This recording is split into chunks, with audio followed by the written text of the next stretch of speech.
Okay, so if we call Beaver Local High School our 0 point on this imaginary motion line, remember, when we're talking about one-dimensional motion, this is a train on a track.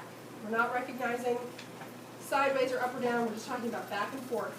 If we call Beaver Local High School our 0 point, and we call north positive and south negative, if you turn out of Beaver Local and you head for Rogers, you have a positive change in position. Therefore, any velocity you have is going to be what? Positive. If you turn out of the parking lot here and you head south, you're headed for Route 11, headed for Liverpool. Any position change you have is going to be negative. Therefore, whether you're going 1 meter per second or 60 meters per second, like a falcon, it's going to be negative velocity. So you can be speeding up as you head south on Route 7. Your velocity will be negative. Therefore, as you speed up, your acceleration will be negative. If we look at the sections of line from C to D and from E to F,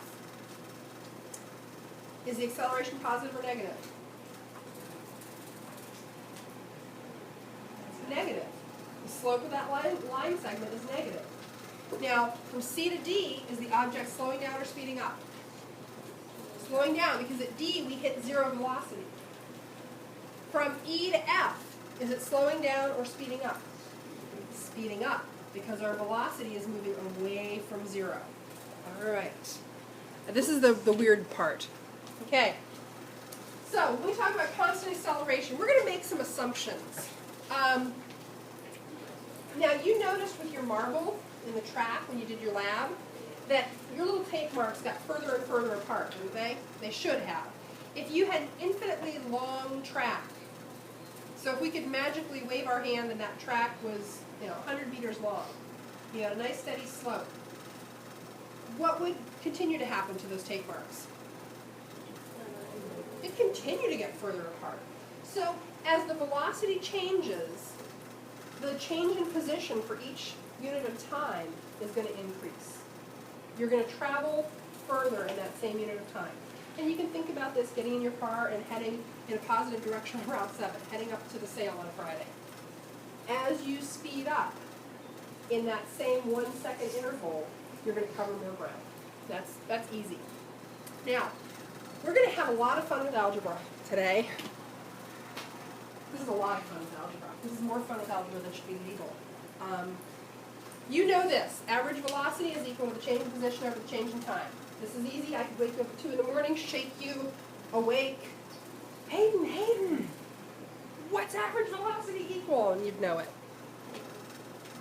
You also know, you might be curious as to why I was doing this, but you give me a correct answer after a while. You also know that if we're taking the average of something, we add the two things we divide by 2, right?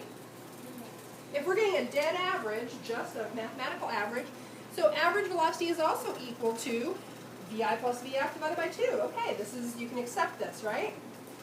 Good. We thrive on acceptance. So we can change things around here. We can insert something. We're going to do a lot of this kind of rearrangement in physics. Change in position over change in time is also equal to initial velocity plus final velocity divided by 2. This is all, you can accept this, right? I see people going, yeah, okay, well, obviously. Yeah. Good.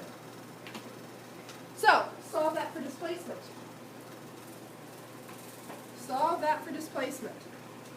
So now, we get delta x equals 1/2 VI plus VF over delta t, or times delta t. Okay. That is the first of your 4 golden equations. We are going to derive 4 golden equations. You may choose to get them tattooed on your forearm. They're a nice complement to the periodic table that you no doubt are going to get tattooed on the other forearm. You will use these 4 equations up through chapter 6 endlessly. You will have a note card that will become your pride and joy, your most treasured possession. The basis of that note card is going to be these 4 equations.